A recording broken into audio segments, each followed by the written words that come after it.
Operation കഴിഞ്ഞു, കുട്ടി കിടക്കുകയാണ്. ഞാൻ ആ വീട്ടിൽ പോയി. 10 തലയ്ക്ക് കൈ വെച്ച് പ്രാർത്ഥിക്കാൻ ഒരു തുണിയുടെ അടിയിൽ കുട്ടിയുണ്ട്.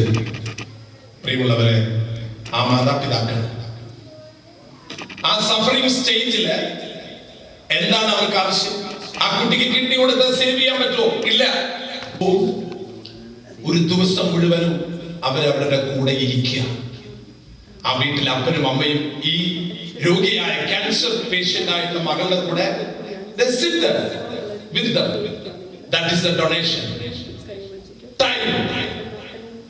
പ്രിയമുള്ളവരെ, നമ്മുടെ ജീവിതത്തിൽ നമ്മുടെ വിചാരം ഈ പണം കൊണ്ടാണ് എല്ലാം നേടാൻ പറ്റില്ല. എന്നെ എത്ര പേര് വിളിക്കുമോ അറിയും? എല്ലാ ദിവസവും എനിക്ക് മെയിൽ വരും. Kuwait, Muscat, Australia, Canada. Father, if you can provide a kidney, we will give everything. എല്ലാവരും വിചാരം ഈ പണം കൊടുത്താൽ കിഡ്നി കിട്ടുമെന്നാണ്. കിഡ്നി വേണമെങ്കിൽ കിട്ടും പ്രിയമുള്ളവരെ, but the attitude ഒരിക്കലും കിട്ടില്ല. കാസർഗോഡ് ഒരു ഭാര്യ ഭർത്താവും കിഡ്നി പേഷ്യന്റ് ആണ്. ഹസ്ബൻഡ് എന്നെ വിളിച്ചിട്ട് ഫാദർ ഒന്ന് കാണാൻ വരുന്നുണ്ട്. ഭാര്യ മാറും പ്രിയമുള്ളവരെ, മനുഷ്യരൊക്കെ മാറും മനുഷ്യൻ. അവിടെയാണ് ഞാൻ പറഞ്ഞത് celebrating the value of life. അതാണ് ഇന്ന് സമൂഹത്തിൽ നഷ്ടപ്പെട്ടു പോയിട്ടുള്ളത്. കിഡ്നി കൊടുക്കണം, ബ്ലഡ് കൊടുക്കണം എന്നല്ല പ്രശ്നം. The attitude.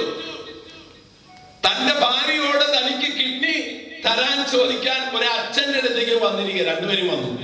ഞാൻ പറഞ്ഞു, ചേട്ടാ അവളുടെ കിഡ്നി തനിക്ക് തരാൻ ഞാൻ ഇങ്ങനെ പറയാം, ഒന്ന് പറയച്ചു. ഞാൻ പറഞ്ഞു ശരിക്ക്.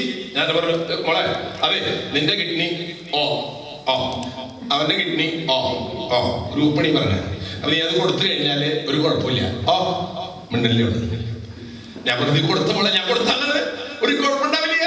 കൊടുത്തിട്ട് ധൈര്യത്തിൽ നീ കൊടുത്തോ. ഞാൻ ആർക്ക് വേണ്ടിയിട്ടാണ് സംസാരിക്കുന്നത്? എന്റെ വീട്ടിൽ എന്റെ അമ്മയ്ക്കും എന്റെ മക്കൾക്കോ കിഡ്നി കിട്ടാൻ വേണ്ടിയിട്ട് ഞാൻ എന്തിനു സംസാരിച്ചു? ഒരു മനുഷ്യന്റെ വേദന കണ്ടിട്ട് സംസാരിച്ചതാണ്. എനിക്ക് കിഡ്നി ഞാൻ ചോദിച്ചിട്ടില്ലായിരുന്നു, എന്റെ കുടുംബത്തിന് വേണ്ടി ചോദിച്ചിട്ടില്ല. വേദനിക്കുന്ന ഒരു മനുഷ്യൻ തന്റെ കൂടെ ജീവിതം പങ്കുവെച്ച് ജീവിക്കുന്ന ഭാര്യയോട് കെഞ്ചുന്നു, can you give me your kidney? I am your husband, please give me. അങ്ങനെ ഇരക്കുന്ന ഒരു മുഖം. ഞാൻ പറഞ്ഞു, പറയുന്നുണ്ട് ഭർത്താവിരിക്കാണ്ടില്ലേ, ഒന്ന് പറ. ഇത് പറയുന്നില്ല. അവളുടെ മുഖത്ത് നോക്കിയാൽ അടൂർ ഗോപാലകൃഷ്ണന്റെ സിനിമയിൽ നായികരിക്കുന്ന പോലെ ഇരിക്കുന്നത്. മിണ്ടാൻ പാടില്ല. അടൂർ ഗോപാലകൃഷ്ണന്റെ സിനിമയിലെ നായിക അധികം സംസാരം പാടില്ല, എന്നാലും അവാർഡ് കിട്ടുന്നു. പ്രിയമുള്ളവരെ, നമ്മളൊക്കെ ഈ ജീവിതം വിട്ട് കടന്നു പോകുമ്പോഴേ father Davis Chirammel, what is the value of father Davis Chirammel? Value South Indian bank and ICICI ബാങ്കില് അച്ഛൻ കുറെ അക്കൗണ്ട് ഉണ്ട്. എനിക്ക് അക്കൗണ്ട് ഇല്ല. അങ്ങനത്തെ ഒരു വാല്യൂ എനിക്കില്ല. പിന്നെ ആ പറമ്പൊക്കെ അച്ഛൻ്റെയാണ്. പിന്നെ ഇവിടെ ഒരു ഫ്ലാറ്റ് വാങ്ങിച്ചിട്ടുണ്ട്. 1 ഇഞ്ച് ഭൂമിയിലില്ല. അങ്ങനത്തെ വാല്യൂ എനിക്ക് വേണ്ടെന്ന് വെച്ചിരിക്കുക. പ്രിയമുള്ളവരെ, ഈ ഭൂമിയിലെ മനുഷ്യന്റെ മുമ്പിൽ നമ്മൾ കാണിക്കുന്ന വാല്യൂ അത് നമ്മളെ ശവപ്പെട്ടിയിലാകും. ഉപേക്ഷിച്ചൊന്ന് മനസ്സിൽ തട്ടാൻ വേണ്ടിട്ട് ഉപയോഗിച്ചോണ്ട് ക്ഷമിക്കണം. ശവപ്പെട്ടിയിലാവുമ്പോഴുണ്ടല്ല നമ്മൾ വിളിക്കുക ഫാദർ ഡേവിസ് ചെർമൻ എന്നല്ല വിളിക്കുക. Dead body of Father Davis Chiraman is now bringing the dead body of Father Davis Chiraman. Dead body. എന്റെ പേര് പിന്നെ വിളിക്കില്ല. Chairman kidney federation of India ഇതാ വരുന്നു, ഒരു മഞ്ചയിൽ കിടന്നിട്ടെന്ന് പറയില്ല. മനസ്സിലാക്കണം. നിങ്ങളുടെ കാര്യമാണ് പറഞ്ഞതെന്ന് കൂടി ആലോചിച്ച പേര് ഞാൻ എന്റെ ഇട്ടു എന്ന് മാത്രമുള്ളൂ. നിങ്ങളുടെ പേരൊക്കെ പറഞ്ഞ അച്ഛൻ ഞങ്ങൾക്ക് ഇങ്ങനെ വിഷമിപ്പിച്ചെന്ന് ചിന്തിക്കില്ലേ എന്ന് കരുതിട്ട് എന്റെ പേരിട്ടിട്ട് ഇങ്ങനെ പറയാ കുഴപ്പമില്ല. ഞാൻ ചത്ത കാര്യം പറഞ്ഞെന്ന് ആലോചിച്ചോ? പ്രിയമുള്ളവരെ, ജീവിതത്തിന്റെ വാല്യൂ ഉണ്ടല്ലോ മരിച്ചു കഴിഞ്ഞിട്ടാണ് അറിയാ. When you are dead, people will start speaking about you. Yes, and your organs are living in this world. The body of your friends. You are not dead. You are not dead. Your heart and your kidneys and your liver and your eyes still living in this world. What a miracle. ആർക്ക് ചെയ്യാൻ പറ്റുന്ന ഒരു അത്ഭുതം. Only human being. നമുക്കൊരു അത്ഭുതമാണ് പ്രിയമുള്ളവരെ നമ്മുടെ ജീവിതം കൊണ്ട് ചെയ്യാവുന്നത്. ഇന്ന് നമുക്കൊരു അവസരം വന്നിരിക്കുകയാണ്.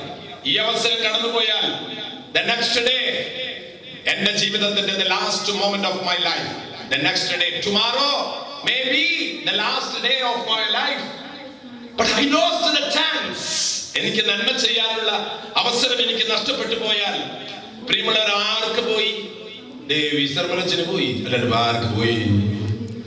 എനിക്ക് പോയി, അല്ലാണ്ട് എന്റെ കുടുംബത്തിനൊന്നും പോയില്ല. നിങ്ങളുടെ വിചാരം നിങ്ങൾ മരിച്ചു പോയി കഴിഞ്ഞാൽ ഈ നികത്താനാവാത്ത ഒരു വിടവാണ് ഇപ്പോൾ ഉണ്ടായിട്ടുള്ളത്, അതെങ്ങനെ നികത്തിയുള്ളൂ തന്നെ. പിന്നെ മരിച്ചു പോയ പിന്നെ നികത്താൻ പറ്റാത്ത വിടവല്ലേ? പ്രിയമുള്ള സഹോദരങ്ങളെ, ഹാപ്പി ആയിട്ട് ജീവിക്കണം. Be happy in your life with your friends. Anything you will be happy. So the ultimate sharing is your body. You share your blood. And your blood is entering the heart of a person. Your blood taken from your body, now it is going to the heart of a person, and he is living. What a wonderful thing a person can do in our life. നമ്മുടെ തലയ്ക്കെല്ലാം, പ്രിയമുള്ളവരെ, വലിപ്പമുണ്ടാകേണ്ടത് ഹൃദയത്തിന്, the heart, embracing every human being, that will give you a great happiness. I'm enjoying it. These days I'm here in UK. The next 15th I'm going to Abu Dhabi. The next August I'm going to Florida. October I'm going to New Zealand. And I'm speaking people, think about you. What is your value? What is your value? Not the dress, not your house, not your job, not your education. Your attitude. Your attitude that will be spoken after your death. Yes. കഴിഞ്ഞ ആഴ്ചയിൽ ഞാൻ കാറിൽ സഞ്ചരിക്കുമ്പോൾ ആ കാറിലുണ്ടായിരുന്ന സുഹൃത്തുക്കൾ പറഞ്ഞു, ഫാദറുടെ one doctor is here, doctor Gabriel. Yes. അദ്ദേഹം കട്ടിലിൽ നിന്ന് വീണു, കഴുത്തിൽ ഇവിടെ ഞാൻ ഒടിഞ്ഞു. 80 വയസ്സുണ്ട്, ഇപ്പൊ അനങ്ങാണ്ട് കിടക്കുക ഫാദർ. ഞാൻ പറഞ്ഞു, അപ്പോ നിങ്ങള് ആ ഡോക്ടറെ കുറിച്ച് ആ കാറിൽ നിന്ന് ആൾ പറഞ്ഞു, നല്ല മനുഷ്യനാച്ചാ. എന്താ എന്റെ അത്ര നീ ഇട്ടി പറഞ്ഞു എന്ന് വെച്ചു. അല്ല, നല്ല മനുഷ്യനാ. ആ നല്ല എന്തോരുണ്ട് അതനുസരിച്ച് നമ്മൾ നീട്ടും, അല്ലെങ്കിൽ നല്ല മനുഷ്യനാ അത്രയും ഉണ്ടാവണോ? ഞാൻ പറഞ്ഞു, താനെന്തിന് നല്ല മനുഷ്യനാ. ആ നീട്ടെന്താണെന്നറിയോ പ്രിയമുള്ളവരെ? അതാ മനുഷ്യന്റെ ജീവിതത്തിന്റെ വലിപ്പാണ്. ഞാൻ പറഞ്ഞ ചെക്കനോട്, മോനെ നീ പറഞ്ഞില്ലിപ്പോ നല്ല മനുഷ്യനാണ്, അത്ര പറയിപ്പിച്ച മതിയുടെ ഈ ഭൂമിയിലെ ജീവിതം കൊണ്ട്. നല്ല good man, a good person, that is enough a person to become happy, to be happy. A good person, a human being, I'm a priest, but ultimately I must be a human being. He may be from another religion, and my kidney is living in a person who is in another religion, is a Gobinathan, and he is having my kidney, and he is praying to God, a different God, but I am praying to my Lord. See, when we share anything, that is going to the hands of God. So the value of life, ഞാൻ പറഞ്ഞു വന്നത്, ആ കാറിൽ യാത്ര ചെയ്ത ആ എന്നോട് പറഞ്ഞ സുഹൃത്തിനോട് ഞാൻ പറഞ്ഞു, എന്തുകൊണ്ടാണ് മോനെ നീ ഡോക്ടറെ കുറിച്ച് നല്ല മനുഷ്യൻ എന്ന് പറഞ്ഞത്? എനിക്ക് നിന്നോടൊരു കാര്യം പറയാനുണ്ട്. നീയും കട്ടിലിൽ നിന്ന് വീണിട്ടല്ല, എങ്ങനെയെങ്കിലും വീണിട്ട് കട്ടിൽ കിടക്കുന്ന സമയത്ത് നിന്നെ കുറിച്ച് മറ്റുള്ളവർ പറയണം, നല്ല ജോർജാണ് കേട്ടവൻ, നല്ലൊരു മനുഷ്യനാണ്. ആര്? ജോർജ്. പറയണം പ്രിയമുള്ളത്, പറയിപ്പിക്കാൻ വേണ്ടിയിട്ടല്ല. അതാണ് ജീവിതം. അല്ലാതെ നമ്മുടെ വലിപ്പം കഴിവും മിടുക്കൊന്നും അല്ല പ്രിയമുള്ളവരെ. 55 വർഷം ഭൂമിയിൽ ജീവിക്കണം. ഈ ഒരു കർമ്മത്തിന് ശേഷം 5 വർഷം എന്റെ ജീവിതത്തിൽ കണ്ടുമുട്ടിയ മഹാന്മാരെ ഞാൻ ഓർക്കുന്നു. എത്ര നല്ല നല്ല മനുഷ്യർ. ഇവിടെ വന്നിട്ട് 85 വയസ്സുള്ള ഒരു ലേഡി, ഒരു British lady, 85 years old, donated her kidney to a totally stranger. I witnessed her operation in the operation theater here in UK. 85 വയസ്സുള്ള ഒരു സഹോദരി ഈ യുകെയിലെ കിഡ്നി ദാനം ചെയ്തു ജീവിച്ചിരിക്കുമ്പോ ഞാൻ അത്ഭുതപ്പെട്ടു പോയി. ഈ പ്രായത്തില് how she could take take a decision to share her kidney to a person 85 years old. It happened and I witnessed. And I went to her house and I told her, you are a great person. And I offered, I will pray for you. Then that lady told me, oh, that's all right. She don't believe in God. പ്രിയമുള്ളവരെ, ദൈവത്തിൽ വിശ്വസിക്കുന്നില്ല എന്ന് പറയുന്ന മനുഷ്യൻ അങ്ങനെ ചെയ്യുമ്പോ എന്റെ കർത്താവ് എന്ന് പറഞ്ഞ നമ്മളെ എങ്ങനെ ചെയ്യണം? നമ്മളൊക്കെ വർത്താനം കൊണ്ട് അവസാനിപ്പിക്കുക. പ്രിയമുള്ളവരെ, ഡേവിസ് ചെർമലച്ചൻ ഇവിടുന്ന് പോയാൽ എനിക്ക് UK ആരെയും കുറിച്ച് ഞാൻ ഓർക്കില്ല. എനിക്ക് എന്ത് അടുത്ത നന്മ ചെയ്യാൻ പറ്റുന്ന മാത്രമേ ഞാൻ ചിന്തിക്കുള്ളൂ. കാരണം എന്റെ അപ്പനമ്മയൊക്കെ മരിച്ചു പോയിട്ട് അവരൊന്നും പെന്നോർത്തിരിക്കണ്ടാവില്ല. ഓർപ്പാ എന്തത്? അല്ല, പിന്നെ അവര് പെന്നോർത്തിരിക്കല്ലേ? They have gone. എന്റെ ഫാദറും മദറും പോയി കഴിഞ്ഞു. ഇനി എന്നെ അവരുടെ മനസ്സിൽ ഓർക്കില്ല എന്ന് ഞാൻ ഓർക്കണം. എന്റെ മനസ്സിൽ ഓർക്കേണ്ടത് എന്റെ നന്മകൾ ആരുടെ കയ്യിലേക്ക് ചെല്ലുന്നുവോ അവരുടെ ഹൃദയത്തിൽ ജീവിക്കണം. പ്രിയപ്പെട്ടത്, UK വന്ന് ജീവിക്കുന്ന പ്രിയ സഹോദരനെ ഞാൻ ചുരുക്കാം. പലപ്പോഴും മനുഷ്യൻ ജീവിതത്തിൽ സമ്പാദിക്കാൻ വേണ്ടി ഓടി നടന്ന് അവസാനം ഒന്നുമില്ലാണ്ട്. ഞാൻ പഠിത്തൊരു ദിവസം ഒരു ഡോക്ടറെ അടുത്ത് എന്നിട്ട് തമാശയായിട്ട് പറഞ്ഞു. ആ ഡോക്ടറെ അടുത്ത് ഒരു ചേട്ടൻ വന്നു. ആ ചേട്ടൻ വന്നപ്പോ ഡോക്ടർ പറഞ്ഞു, ഇരിക്ക്, പേരെന്താ? ഔസേപ്പ്. എത്ര വയസ്സായി? 75 വയസ്സായി. എന്താ അസുഖം? ഒരു സുഖമില്ല. അല്ല, മനസ്സിലായി? അസുഖം ഒരു സുഖമില്ല. ഇതെന്താ സുഖം? ചേട്ടൻ അസുഖം പറ. ഒരു സുഖമില്ല.